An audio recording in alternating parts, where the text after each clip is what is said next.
Bueno, era presidente de Jóvenes Empresarios de aquí de Canarias. Estábamos haciendo pinitos con Antonio Garamendi a nivel nacional para montar el Movimiento Nacional de Jóvenes Empresarios. Y aquí en Canarias estábamos apoyando a la COE, acabábamos de entrar en el comité ejecutivo y estábamos apoyando a la COE, trabajando conjuntamente con la COE, para ser más preciso, en todo lo que tenía que ver con la nueva reforma del REGI y la integración, ¿no?, de la Unión Europea, con todo el diseño de las ayudas, de las nuevas directrices de ayudas europeas y lo complicado que estaba siendo pasar para las empresas de lo que era el Fondo de Previsión para Inversiones a la nueva Reserva para Inversiones. Fue una época muy bonita porque había muchas cosas por hacer y la verdad que íbamos en una unión y incluso comulgábamos prácticamente en todo, ¿no?, con COE y en aquel entonces incluso las dos confederaciones. Yo creo que la gran unión empresarial se fue fraguando a raíz de tener un problema común como el REF.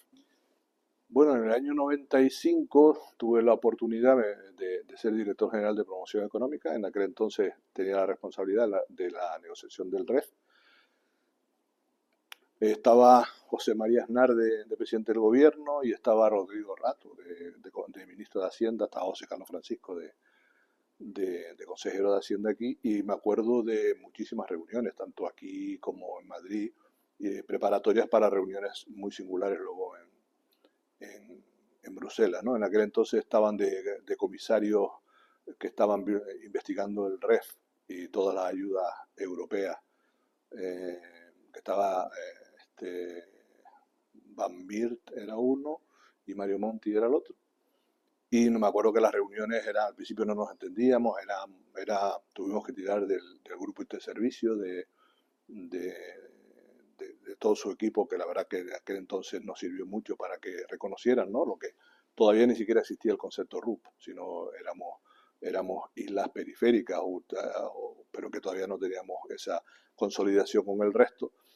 El equipo éramos tres técnicos, junto con José Carlos Francisco, era Pedro Pacheco, el presidente de la audiencia actual, y María Jesús Barona, que es la directora general, y yo.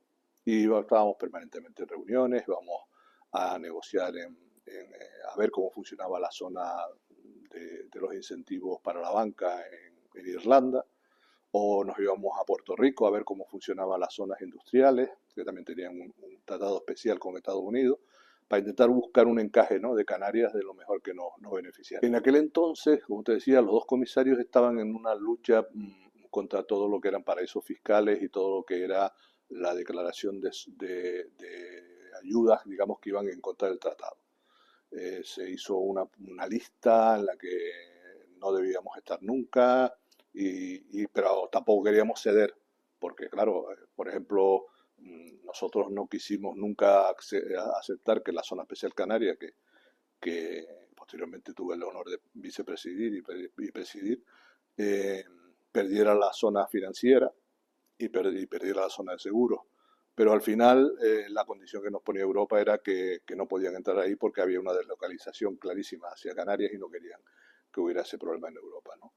Eso encalló mucho las negociaciones, pudimos adelantar muchas cosas, la reserva para inversiones, la deducción para inversiones incluso, y todo lo que es el nuevo REF que está redactado, el que todos estamos ahora mismo disfrutando y estamos, digamos, aplicando.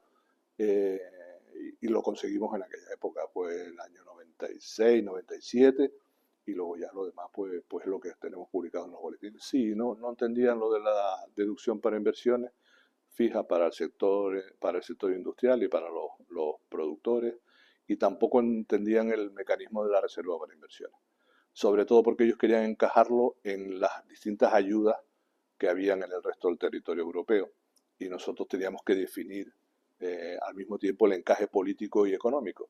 Entonces ahí hubo la oportunidad, y ya le digo, a través del grupo interservicio, Giuseppe Chiavarini nos ayudó muchísimo, y conseguimos que cuando se redactó la nueva Constitución Europea, hubiera un apartado que mejoraba el tratado, ya se definía lo que eran las regiones ultraperiféricas, porque nos daba el encaje, porque si no íbamos a salir de objetivo 1 a objetivo 2.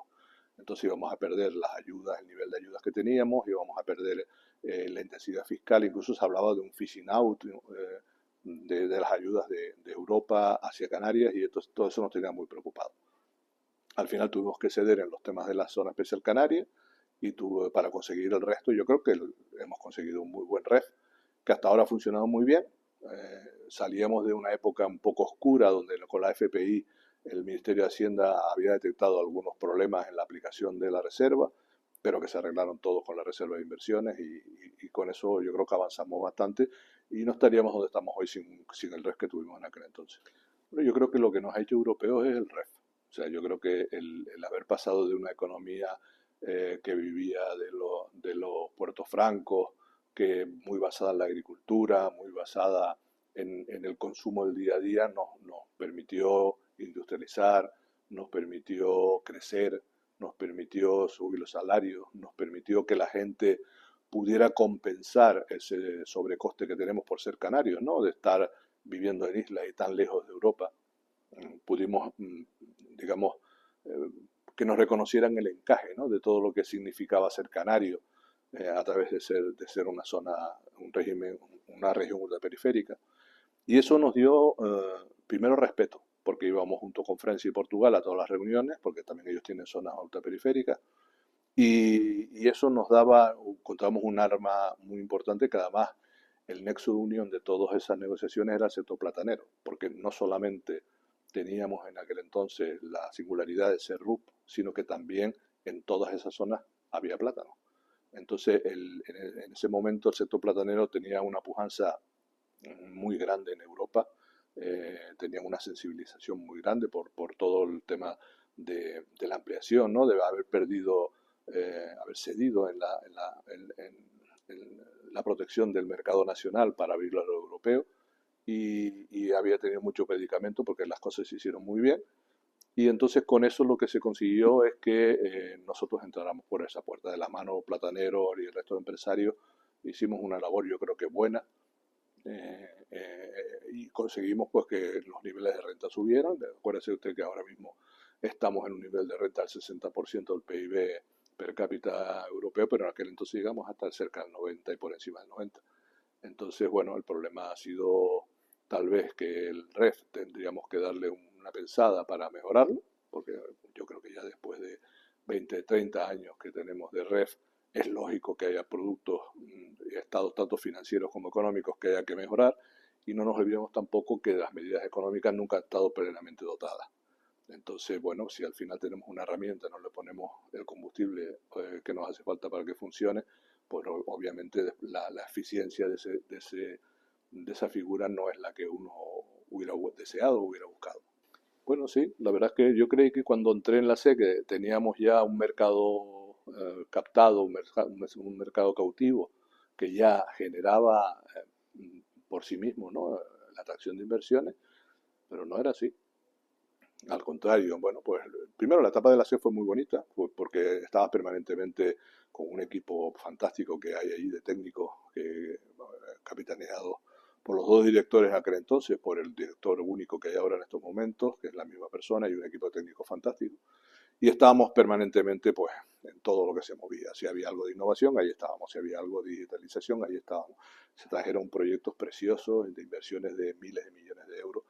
Y también había un factor de frustración, ¿no? Cuando alguno de esos proyectos llegaba a la realidad administrativa de Canarias, ¿no?, y tenía que poner el proyecto en marcha. Algunos se perdieron pues, por problemas burocráticos, por problemas de retraso en la licencia, que yo creo que es el gran arma que tenemos que solucionar, no solamente para la SEC, ¿no?, sino para la atracción de inversiones en general para Canarias. Es decir, tenemos que tener conciencia, igual que tenemos conciencia que el turismo para nosotros es fundamental. Los incentivos del REF tienen que venir acompañados con unos buenos incentivos económicos, unos buenos incentivos fiscales, pero también una administración pública volcada hacia las nuevas inversiones. O sea, a veces trabajabas años por traer una inversión importante y la perdías en meses.